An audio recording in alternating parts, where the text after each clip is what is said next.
Good morning students. आज हम 9th class की वर्कशीट है इंग्लिश की, उसके टॉपिक है डिटर्मिनेशन। उसके की बात करेंगे। इसके अंदर एक डिटर्मिनेशन में आता है आर्टिकल, और आर्टिकल पर बात करेंगे। आर्टिकल छोटे कक्षा में पढ़ते हैं कि ए अन दा का प्रयोग कैसे करते हैं, वैसे ही इसमें आज हम पढ़ेंगे। देखो, सबसे पहले आर्टिकल क्या होते हैं, दो टाइप के होते हैं। एक होता है डेफिनेट आर्टिकल, दूसरा होता है इनडेफिनेट। डेफिनेट में द आता है, द आर्टिकल आता है, और इंडेफिनेट में ए और एन आता है। अब इन दोनों में हम अंतर समझेंगे। द आर्टिकल का यूज़ वहाँ होता है जहाँ स्पेशल कोई चीज़ हो, कोई वस्तु हो, कोई स्थान हो जो दुनिया में एक हो और अपने आप में विशेष हो, उसके अंदर द आर्टिकल का प्रयोग करते हैं। ए और एन, इसमें देखो ए का मतलब भी होता है एक, एन का मतलब भी होता है एक। सबसे पहले जो खालिस्तान दिया होता है उसके बाद वाले हमको देखना पड़ता है कि वो सिंगुलर है या प्लूरल है। अगर सिंगुलर है तो ही उसके अंदर ए और एन आर्टिकल का यूज़ कर सकते हैं। उसके बाद उस शब्द की ध्वनि कैसे आ रही है वो देखना है कि अगर ए का यूज़ करें हैं तो उस खालिस्तान के बाद वाले शब्द की ध्वनि को देखना है। अगर व्यंजन की ध्वनि आ रही है तो क्या करेंगे, ए आर्टिकल का यूज़ करेंगे, और अगर स्वर की ध्वनि आ रही है तो एन आर्टिकल का प्रयोग करेंगे। हम पहले वाले सेंटेंस में चलते हैं। इसके अंदर देखते हैं, I have lost blank book of English. English की किताब, इसके अंदर क्या हो गया, ये वस्तु, ये इंग्लिश की बुक यानी स्पेशल चीज़ की बात की गई। इसके अंदर द आर्टिकल आएगा। जब बात स्पेशल वस्तु की हो, किसी स्थान की हो, तो उसके अंदर द आर्टिकल का यूज़ करेंगे। नीचे वाले में चलते हैं, we visited blank Taj Mahal last month.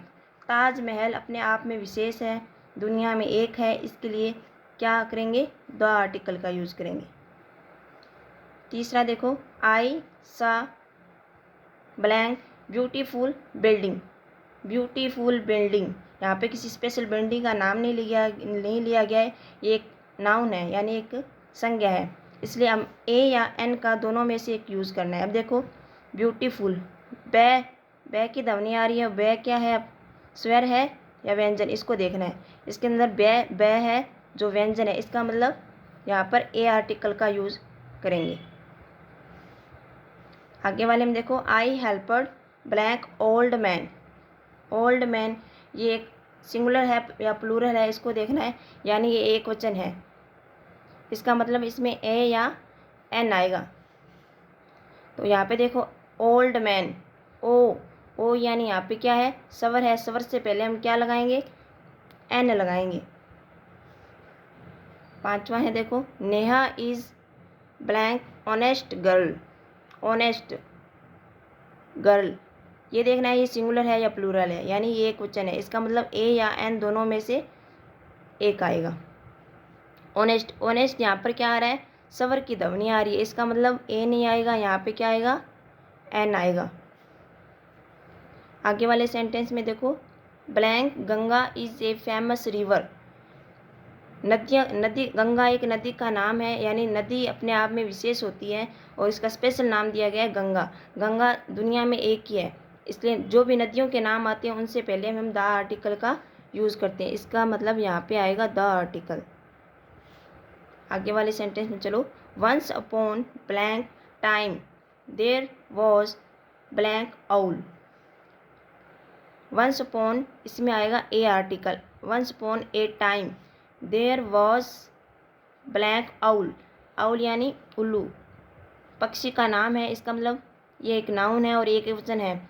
अब आउल की ध्वनि किससे आ रही है, ओ से आ रही है, आउल, इसका मतलब ये ओ मतलब स्वर है, स्वर से पहले हम क्या लगाएंगे, एन लगाएंगे।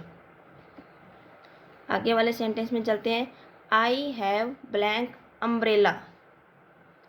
अम्ब्रेला, ऐसी ध्वनि आ रही है और बाद में इसको देखना है कि अम्ब्रेला एक वचन है या बहुवचन है, यानी एक वचन नाउन है, इसका मतलब यहाँ पे आएगा ए नहीं लगाएंगे क्योंकि ए स्वर के लिए नहीं लगाते हैं, व्यंजन के लिए लगाते हैं, और यहाँ पर ए की ध्वनि आ रही है और ये क्या है, स्वर है, इसका मतलब एन लगाएंगे। आगे देखो, blank capital of Rajasthan is Jaipur. ये अपने आप में विशेष बता रहा है, इसका मतलब यहाँ पे द आर्टिकल आएगा, the capital of Rajasthan is Jaipur. आगे देखो, लास्ट सेंटेंस है, इसमें देखा ब्लैंक फर्स्ट जितने भी संख्याएं होती है जैसे फर्स्ट, सेकंड, थर्ड, इनसे पहले हमेशा द आर्टिकल का यूज होता है।